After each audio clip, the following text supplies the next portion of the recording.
Sharing is caring. दोनों भाई नाश्ते की टेबल पर बैठे थे। प्रियंका, मेरा नाश्ता कहाँ है? भाभी, मुझे भी ऑफिस के लिए लेट हो रहा है। इस पर प्रियंका किचन में से दोनों के नाश्ते की प्लेट्स लेकर बाहर आती है। लो भाई, आप दोनों का नाश्ता। किसी को भी 1 मिनट का सब्र नहीं है। ये प्रियंका का ससुराल है, जहां कोई औरत ना होने की वजह से शादी वाले दिन से ही घर के साथ दोनों भाइयों की जिम्मेदारियां प्रियंका संभाल लेती है। दोनों भाई शांति से नाश्ता कर रहे होते हैं कि अंकुश अपने भाई की प्लेट से पराठे का एक टुकड़ा उठा लेता है। आपको पता है ना, मैं खाना शेयर नहीं करता, फिर भी मेरी प्लेट में से खाना जरूरी है क्या? अरे हद हो गई है, मुझे नहीं खाना अब। अंकुर गुस्से में नाश्ता छोड़कर टेबल से उठ खड़ा होता है। अरे ये कैसा बिहेवियर है अंकुर? एक टुकड़ा ही तो है। एक हो या आधा, मुझे भूख लगी है तो ये सिर्फ मेरा ही है। उसे भी किसी के साथ शेयर करने बैठा तो भूखा नहीं रह जाऊंगा। अरे बाबा ठीक है, अब इस पर भी लड़ाई। दूसरा बना देती हूँ, पर प्लीज ऐसे खाना बीच में छोड़कर मत जाओ, इससे अन्न का अपमान होता है। ओ प्लीज भाभी, ऐसी कोई चीज होती ही नहीं है। आपके पास पैसे हैं, खरीदो और खाओ।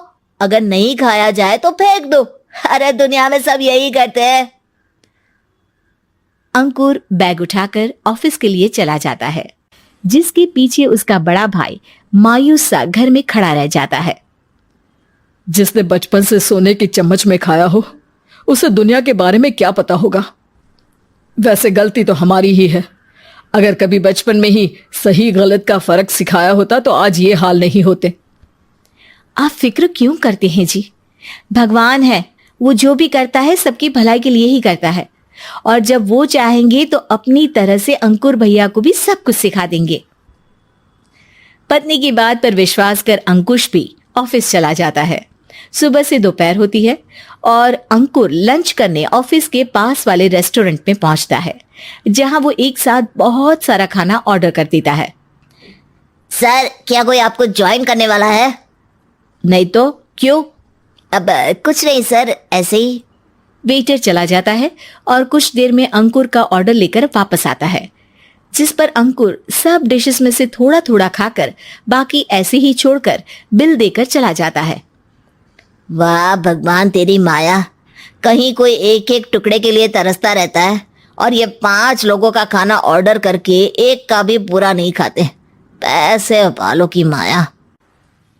वेटर टेबल साफ कर बचा हुआ सारा खाना लेकर रेस्टोरेंट के पीछे घूम रहे बच्चों के पास पहुंच जाता है, जिसे देख बच्चों के चेहरे खिल उठते हैं।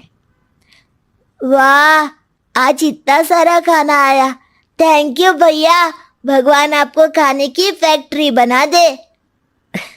अगर ये फैक्ट्री मेरी होती तो तुम लोगों को कभी किसी का झूठा बचा हुआ खाना नहीं खाना पड़ता। चलो तुम लोग खाओ, पर ध्यान रखो किसी को पता ना चले, नहीं तो मेरी नौकरी चली जाएगी। इसी के साथ दिन बीतता है और रात को दोनों भाई एक साथ घर पहुंचते हैं। कुछ देर में सब डिनर करने बैठते हैं, जहां अंकुश अंकुर को समझाने की कोशिश करता है। अंकुर, अगर हमें लाइफ में सब कुछ मिला है, इसका ये मतलब नहीं कि तुम उसका गलत फायदा उठाओ, बल्कि तुम्हें उसकी मदद से दूसरों को भी मदद करनी चाहिए।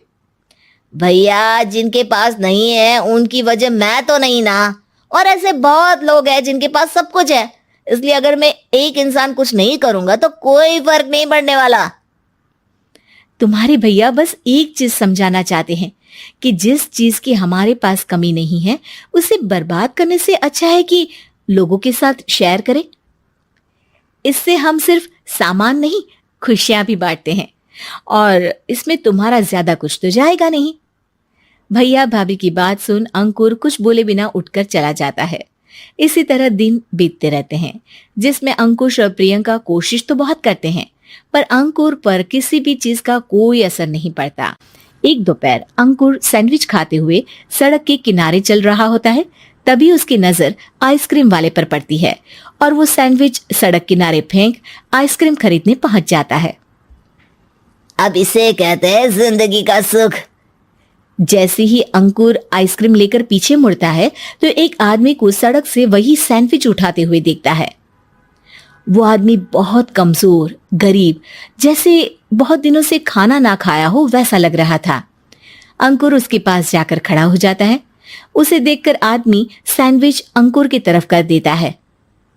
आपको भी खाना है क्या? क्या हम इसे आधा आधा कर ले? मुझे बहुत भूख लगी है। वो मेरा ही झूठा सैंडविच है, तुम दूसरा खरीद कर क्यों नहीं खा लेते? इसे क्यों खा रहे हो? अरे भैया, अगर खरीदने के पैसे होते तो 4 दिन से भूखा नहीं घूम रहा होता। हैं? क्या तुमने 4 दिन से कुछ नहीं खाया, फिर भी इस आधे सैंडविच को मेरे साथ बांटने के लिए तैयार हो गए? क्यों? अरे भैया, पैसा नहीं है तो क्या हुआ, इंसानियत आज भी उतनी महंगी नहीं हुई और ना ही उस पर अमीर गरीब का टैग लगा है जो हम उसे रख ना सके। पर अफसोस, आजकल लोगों के अंदर पोषण, खून या विटामिन से ज्यादा इंसानियत की कमी होने लगी है। आदमी की बातों से अंकुर को समझ में आ जाता है कि वो आज तक कितना गलत काम करता आ रहा था।